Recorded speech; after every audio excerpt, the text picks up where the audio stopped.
I'm speaking Spanish, if you don't mind, to be more nuanced. Gracias, Soraya. Gracias, Manfred. La verdad es que después de escuchar a Ibrahima, nuestro amigo de Senegal, la tentación de callar es grande.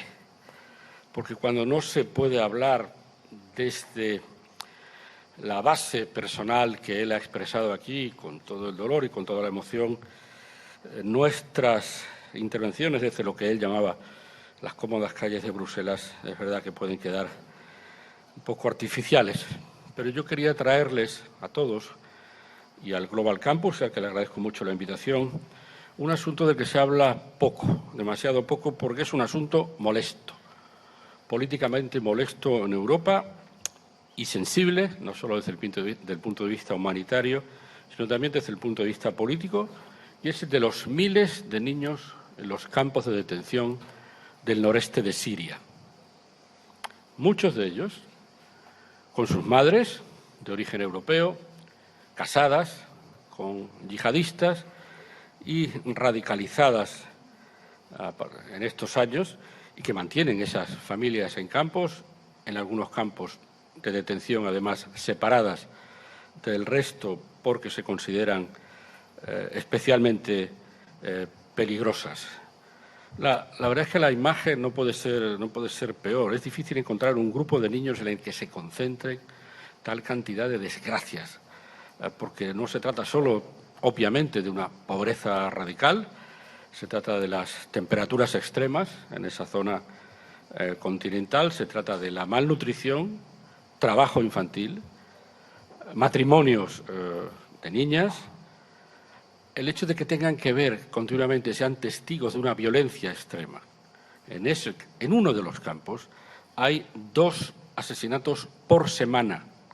En medio de esos campos son 100 asesinatos en un año que son vistos por los niños. El riesgo particular frente a otros niños de la radicalización ideológica. Ellos están siendo alimentados en un odio hacia todo lo que significa Occidente. Hay parte de ese resentimiento que tiene sentido cuando uno tiene que vivir esa vida, pero hay parte de ese resentimiento que es inducido por las propias madres.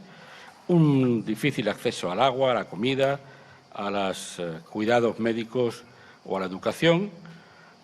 Un completo aislamiento. Hay niños que han nacido allí, hay niños que no han conocido más que estar dentro de las alambradas. Ni siquiera muchos de ellos pueden moverse dentro de todo el campo, sino solo en determinadas partes del campo. Riesgos de fuegos. 8 personas murieron en un fuego el año pasado. Una situación jurídica de ser niños sin nacionalidad y el riesgo de ser, además, secuestrados con objetivos de tráfico. Por tanto, en conjunto, posiblemente una de las emergencias relativas a niños más complejas de las que tenemos en el mundo, pero con una particular condición y situación.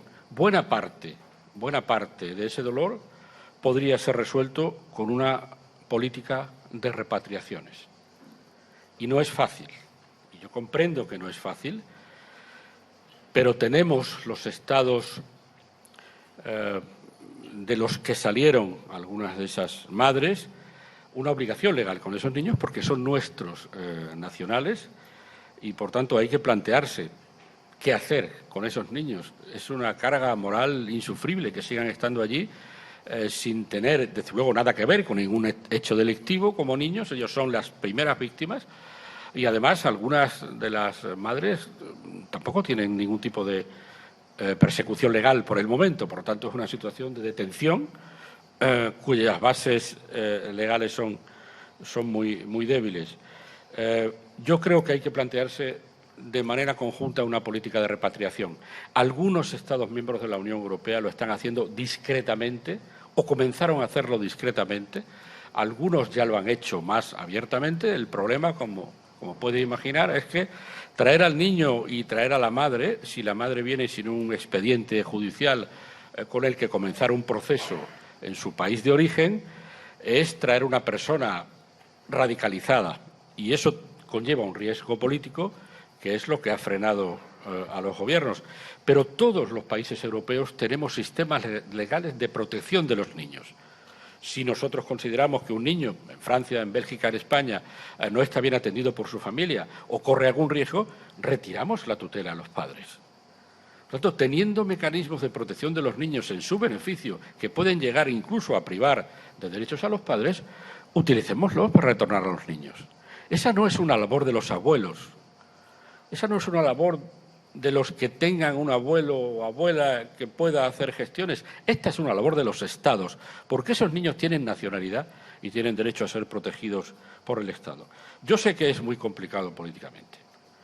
Es muy complicado políticamente que en este Estado inflamado, nacionalista y populista de la opinión pública europea, un gobierno asuma: voy a traer a 30 mujeres radicales o vinculadas al yihadismo. Es muy complicado, pero los niños no pueden ser los que pagan esta situación.